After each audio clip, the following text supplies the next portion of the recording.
Chapter on to take a bath or perform ablution from a mikhdab, utensil, a tumbler, or a wooden or a stone pot. Narrated Anas, may Allah be pleased with him.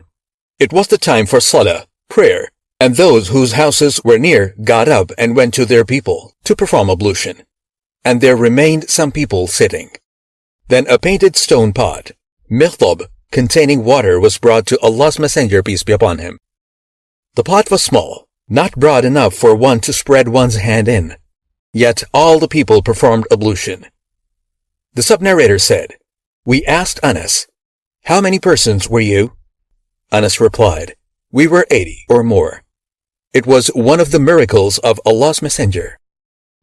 Narrated Abu Musa, may Allah be pleased with him. Once the Prophet, peace be upon him, asked for a tumbler containing water. He washed his hands and face in it, and also threw a mouthful of water in it. Narrated Abdullah bin Zayd, may Allah be pleased with him.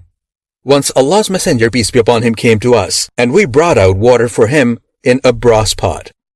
He performed ablution thus.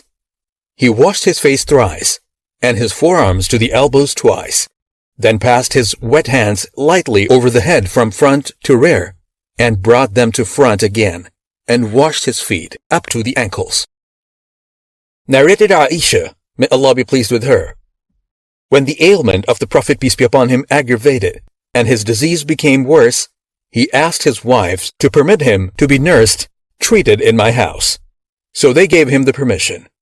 Then the Prophet, peace be upon him, came to my house with the support of 2 men, and his legs were dragging on the ground, between Abbas and another man. Ubaidullah, the subnarrator, said, "I informed Abdullah bin Abbas of what Aisha said. Ibn Abbas said, 'Do you know who was the other man?' I replied in the negative. Ibn Abbas said, 'He was Ali ibn Abi Talib.'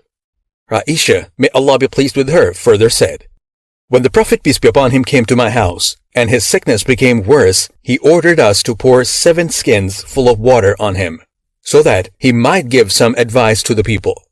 So he was seated in a mikhdab, brass tub, belonging to Hafsa, the wife of the Prophet, peace be upon him. Then all of us started pouring water on him from the water skins, till he beckoned to us to stop, and that we have done what he wanted us to do. After that, he went out to the people." Chapter on to perform ablution from an earthenware pot. Narrated Amr bin Yahya on the authority of his father. My uncle used to perform ablution extravagantly, and once he asked Abdullah bin Zayd to tell him how he had seen the Prophet, peace be upon him, performing ablution.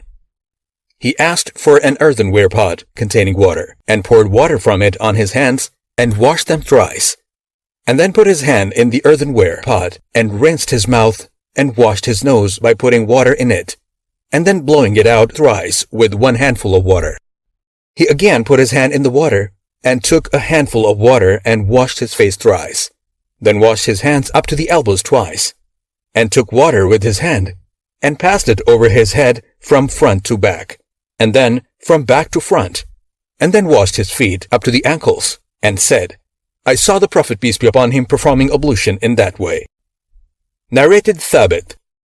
Anas, may Allah be pleased with him, said, "The Prophet, peace be upon him, asked for water, and a tumbler with a broad base and not so deep, containing a small quantity of water, was brought to him, whereby he put his fingers in it." Anas further said, "I noticed the water springing out from amongst his fingers."